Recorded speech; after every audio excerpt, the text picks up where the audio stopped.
Hello everyone, I am Dr. Nima Upadhyay from the Gynae and Fertility Clinic, Anurag Healthcare, Agra. आज हम एक बहुत important और बहुत कॉमन टॉपिक के बारे में बात करेंगे, that is polycystic ovarian syndrome. बहुत सारे लोग इसको पॉलीसिस्टिक ओवेरियन डिजीज भी कहते हैं और ये आजकल अल्ट्रासाउंड पे बहुत ज़्यादा कॉमन डायग्नोसिस हो गई है। मोस्टली जो गर्ल्स हैं वो अपनी अल्ट्रासाउंड रिपोर्ट लेकर आती हैं जो पेन एब्डोमेन या किसी और कंप्लेन के साथ में जाती हैं और अल्ट्रासाउंड कराती हैं, that is mostly self prescribe. और फिर उसके बाद उसमें पॉलीसिस्टिक ओवेरियन मॉर्फोलॉजी या पॉलीसिस्टिक पैटर्न ऑफ ओवरीज, इस तरह की रिपोर्ट को लेकर हमारे ओपीडी में प्रेजेंट करते हैं। तो they are actually very worried कि ये है क्या, उनको क्या पॉलीसिस्टिक ओवेरियन डिजीज है, उससे उनको क्या प्रॉब्लम्स हो सकती हैं। तो आज हम इन सब के बारे में डिटेल में डिस्कशन करेंगे। तो पॉलीसिस्टिक ओवेरियन सिंड्रोम जो है, इसमें एक बहुत सारे सिम्टम्स हैं जिसके सेट ऑफ सिम्टम्स के साथ में अगर पेशेंट प्रेजेंट करती है तब हम उसको पॉलीसिस्टिक ओवेरियन सिंड्रोम के साथ में डायग्नोज करते हैं।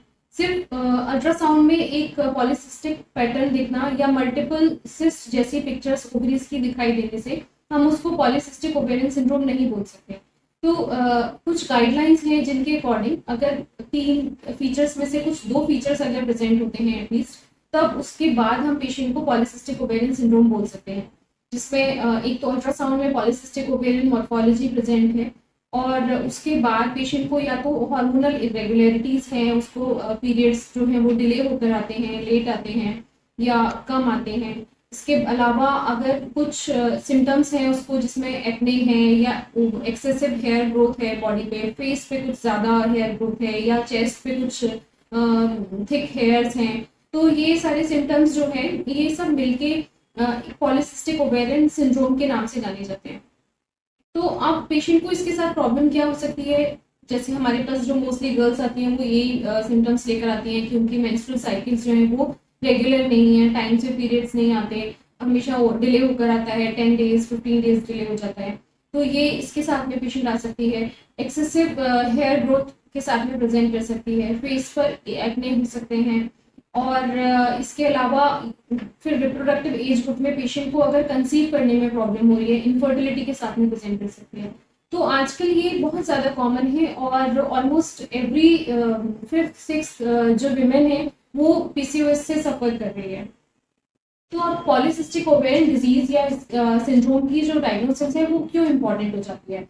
वो इसलिए इम्पोर्टेंट हो जाती है क्योंकि ये हर एज ग्रुप में, यानी कि प्यूबर्टी से लेकर जब उसको पीरियड्स स्टार्ट होंगे तब से लेकर जब वो रिप्रोडक्टिव एज ग्रुप में आएगी या लेटर रिप्रोडक्टिव एज में, हर टाइम पॉलीसिस्टिक ओवेरियन सिंड्रोम के अलग अलग टाइप्स के सिम्टम्स प्रेजेंट होते हैं और उसके कई तरह के कॉम्प्लिकेशंस भी हो सकते हैं।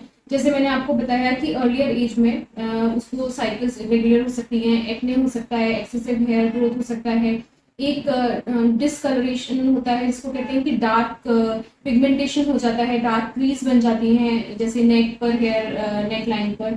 और उसके अलावा फिर जब वो रिप्रोडक्टिव एज में आती है तो पेशेंट इनफर्टिलिटी के साथ में प्रेजेंट कर सकती है कि उसको कंसीव करने में प्रॉब्लम हो रही है, मेंस्ट्रुअल इरेगुलरिटीज हो रही हैं। फिर लेटर एजेस में अगर किसी को पीसीओएस रहता है तो उसमें कई तरह की कॉम्प्लिकेशंस होने के चांसेस होते हैं। जैसे लेटर एजेस में पेशेंट को डायबिटीज हो सकती है, स्ट्रोक का प्रॉब्लम्स हो सकते हैं, ओवरवेट हो सकती है पेशेंट, ओबीज हो सकती है और ये सारे जो प्रॉब्लम्स हैं, स्लीप एपनिया हो सकता है, डिसऑर्डर्स हो सकते हैं, मूड डिसऑर्डर्स हो सकते हैं। तो ये सारे प्रॉब्लम्स के साथ में पीसीओएस प्रेजेंट कर सकता है। तो इसकी राइट टाइम पे डायग्नोसिस और पेशेंट को जो उस वक्त रिक्वायरमेंट है उसके अकॉर्डिंग उसका ट्रीटमेंट बहुत इंपॉर्टेंट हो जाता है। जैसे अगर पेशेंट को अगर साइकिल्स इरेगुलर है और उसके साथ में प्रेजेंट करिए तो हम लोग ओरल कॉन्ट्रासेप्टिव पिल्स दे सकते हैं जो फिक्स डेज ऑफ पीरियड में दिया जाएगा और एक पर्टिकुलर टाइम के लिए लिया जाता है, जिससे उसकी साइकिल्स रेगुलर हो जाती है और हार्मोनल इम्बैलेंसेस जिसकी वजह से ये पॉलीसिस्टिक ओवेरियन डिजीज हो रही है वो नॉर्मल हो जाते हैं। और अगर एक्ने है तो हम एक्ने के लिए ट्रीटमेंट दे सकते हैं, कुछ टॉपिकल एप्लीकेशंस हैं, कुछ ऑइंटमेंट्स हैं, उससे पेशेंट की हेल्प कर सकते हैं। हेयर ग्रोथ है तो कुछ लेजर थेरेपी वगैरह बता सकते हैं। अगर पेशेंट इनफर्टिलिटी को लेकर प्रेजेंट कर रही है, अगर उसको बेबी कंसीव करने में प्रॉब्लम हो रहा है तो हम उसका कुछ मेडिसिन की हेल्प की से उसका राइट टाइम पे ओव्यूलेशन करा सकते हैं, जिससे कि उसका एग जो है वो राइट टाइम पे रप्चर हो और वो कंसीव कर सके। इसके अलावा पेशेंट की जो मैं कुछ कॉम्प्लिकेशंस, जो लॉन्ग टर्म कॉम्प्लिकेशंस होने के चांसेस हो सकते हैं, वो सारी ही पीसीओएस वाली पेशेंट्स में जिनको इनमें से कोई भी सिम्टम्स हो रहे हैं वो ज़रूर स्क्रीन करना है कि पेशेंट को डायबिटीज़ होने के चांसेस तो नहीं है, या फिर उसका कोलेस्ट्रॉल लेवल्स ज़्यादा हैं, या फिर वो ओबेसिटी की तरफ तो नहीं जा रही है, जिससे कि हम उसको उसके अकॉर्डिंग हम राइट टाइम पे राइट ट्रीटमेंट दे सकें। तो ये इसके पीसीओएस के सिम्टम्स और इससे रिलेटेड जो मेडिसिन हेल्प हैं उसके बारे में बात है। इसके अलावा पेशेंट खुद अपनी कैसे हेल्प कर सकती है, तो इसमें लाइफस्टाइल का रोल बहुत ज़्यादा इंपॉर्टेंट है। पेशेंट को अपनी शेड्यूल में रेगुलर एक्सरसाइजेस ऐड करना चाहिए, जैसे वो 30-40 मिनट्स का रेगुलर वॉक कर सकती है आफ्टर मील, और अपनी डाइट में से शुगर्स को कट ऑफ कर सकते हैं, कार्बोहाइड्रेट्स को कट ऑफ कर सकते हैं। जो रिफाइंड शुगर है या रिफाइंड जो मैदा है या ऑयल है, इनको कट ऑफ करना चाहिए। और एक्सरसाइज को भी अपना डेली शेड्यूल में ऐड करना चाहिए। फाइबर रिच डाइट लेना है, सैलेड्स ज़्यादा से ज़्यादा लेना है, ग्रीन वेजिटेबल्स लेनी है।